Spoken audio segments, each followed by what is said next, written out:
So in this video, I'm going to talk a little bit more about pain and trying to set positions up.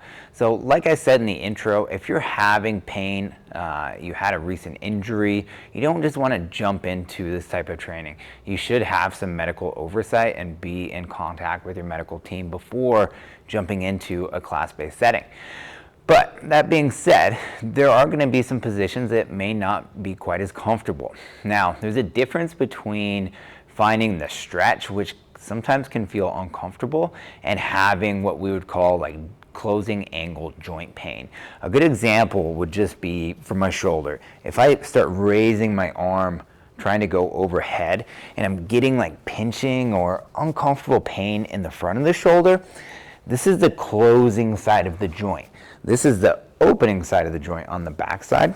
So in a good healthy joint, there's going to be movement and what happens within that joint to prevent that pinching from happening. So I can get to this overhead position and I'll feel the stretch on that tissue on the back side of that shoulder.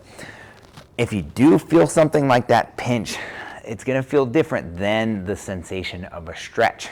So knowing that when you're going through like your cars, you can work around painful positions. If I'm going through and I'm moving, and maybe I start to feel that pinch start to happen, I'm not going to push through it. I don't want you to ever push through the pain, but I'll back off a little bit. Maybe I'm recovering from an injury and I just don't have that good movement quality back yet. So I'll cut off some of that range of motion and see if I can modify my position or my movement to avoid pushing into it. Now, like I said, if you're dealing with an injury like this, it's really important to have some one-on-one time with the provider and go through what exactly is happening and then build back into it. Coming into certain positions too. Now, if I come down and I'm starting to work towards my hip internal rotation, so this backside leg here.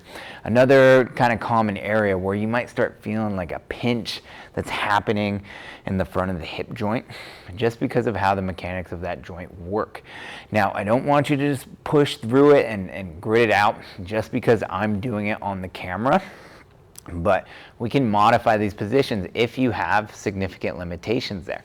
In every video, I'll talk about some modifications that you can do in order to not put too much strain on it and then gradually build into it. But if I had a significant limitation here, what I could do is come out of that stretch a little bit, here where it's more comfortable and I'm not having pain, and then I can start working on my drills from here, doing my pails and rails, my other end range options, and start improving the tissue quality there and hopefully opening up a little bit more workspace for those joints to move. So again, we're not looking for pain in any of these positions, any of these movements. There's often a way that we can adjust the position or the movement to avoid pushing through it. So really pay attention to how your body is feeling with these. Everyone is going to be different with each setup, each position, each movement. Everyone's movement capacity and range of motion is different. So your body isn't going to look like mine when I'm on the camera there, or your friends if you're doing it together. Now, with that too, we talk about finding the stretch when you're in each position. Now, we have tissue going all throughout the body. We're connected with fascia, all the different lines of tissue of the muscle, the connective tissue in there. You can get into a position, and we call it scanning, where you're moving around and trying to find the best stretch for your body. So just another easy example is I'll come down into this kneeling position and I can do a straight leg hip flexion or a hamstring stretch from here. And if I start to tilt my pelvis and lean forward here, I'll start to feel that tension build through my hamstring. Now I can adjust my foot position or my hip position in order to actually hit different lines of tissue. And by doing that, I'll find actually more specifically what my body might need from this position. So in all of the base positions that we work on, you can scan around a little bit, play around, see what feels good for your body, what lines of tissue might need a little bit more work than others, and then do our drills, our pails and rails, and our end range options from that specific position. I'll say it again, not everybody is going to look and move the same in these positions. So it's up to you to understand what's happening within your body. Start to feel where this tension starts to build, and I'll go back.